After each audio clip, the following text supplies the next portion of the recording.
കണ്ണൂർ കോർപ്പറേഷനിലെ മുസ്ലിം ലീഗിൻ്റെയും കോൺഗ്രസിൻ്റെയും കൗൺസിലർമാരായിട്ടുള്ള 18 പേർ ദൈവനാമത്തിലോ ദൃഢപ്രതിജ്ഞയിലോ അല്ല സത്യപ്രതിജ്ഞ ചെയ്തത്.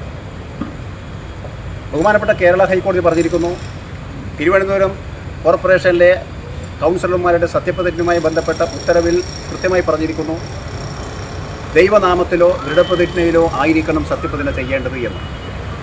പക്ഷേ കണ്ണൂർ കോർപ്പറേഷനിൽ സത്യപ്രതിജ്ഞ ചെയ്ത 18 പേർ, മുസ്ലിം ലീഗിൻ്റെയും കോൺഗ്രസിൻ്റെയും അംഗങ്ങളായിട്ടുള്ള 18 പേർ ഇവിടെ ദൈവനാമത്തിലോ ദൃഢപ്രതിജ്ഞയിലോ അല്ല സത്യപ്രതിജ്ഞ ചെയ്തത്. അതായത് ചട്ടം ലംഘിച്ചുകൊണ്ട് സത്യപ്രതിജ്ഞ ചെയ്ത TP ജമാൽ, അദ്ദേഹം സത്യപ്രതിജ്ഞ ചൊല്ലിക്കൊടുത്ത ബാക്കിയുള്ള 55 പേരുടെയും സത്യപ്രതിജ്ഞ റദ്ദ് ചെയ്യപ്പെടുന്ന സാഹചര്യമാണ് കണ്ണൂരിലുള്ളത്. എന്ന് പറഞ്ഞാൽ കണ്ണൂർ കോർപ്പറേഷൻ്റെ മേയർ രാജിവെക്കണം, ഡെപ്യൂട്ടി മേയർ രാജിവെക്കണം, കണ്ണൂർ കോർപ്പറേഷനിലെ മുഴുവൻ ഭരണസമിതി അംഗങ്ങളും രാജിവെക്കണം. അവർ ചെയ്തിട്ട് സത്യപ്രതിജ്ഞ ചട്ടവിരുദ്ധമായിട്ടാണ് അവർ സ്വീകരിക്കപ്പെട്ടിട്ടുള്ളത്. ഇപ്പോഴത്തെ കേരള ഹൈക്കോടതി അതിന് ഉത്തരവ് വളരെ കൃത്യമായി പറഞ്ഞിരിക്കുന്നു. No addition or substitution permissible.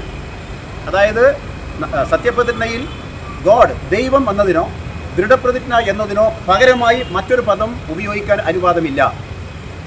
The court ruled that the prescribed form cannot be expanded, no additional words can be inserted, no substitutions are permissible.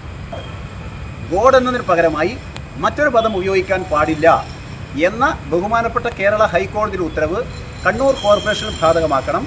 Mayor ഉൾപ്പെടെയുള്ളവർ രാജിവെക്കണം. ചട്ടം ലംഘിച്ചുകൊണ്ടാണ് ഇവിടെ സത്യപ്രതിജ്ഞ ചൊല്ലിയിട്ടുള്ളത്. സത്യപ്രതിജ്ഞ ചൊല്ലിക്കൊടുത്താലും ചട്ടം ലംഘിച്ചതാണ്. അതുകൊണ്ട് തീർച്ചയായും അടിയന്തരമായി നടപടി സ്വീകരിക്കണം എന്ന് BJP ഒരിക്കൽ കൂടി ആവശ്യപ്പെടുന്നു.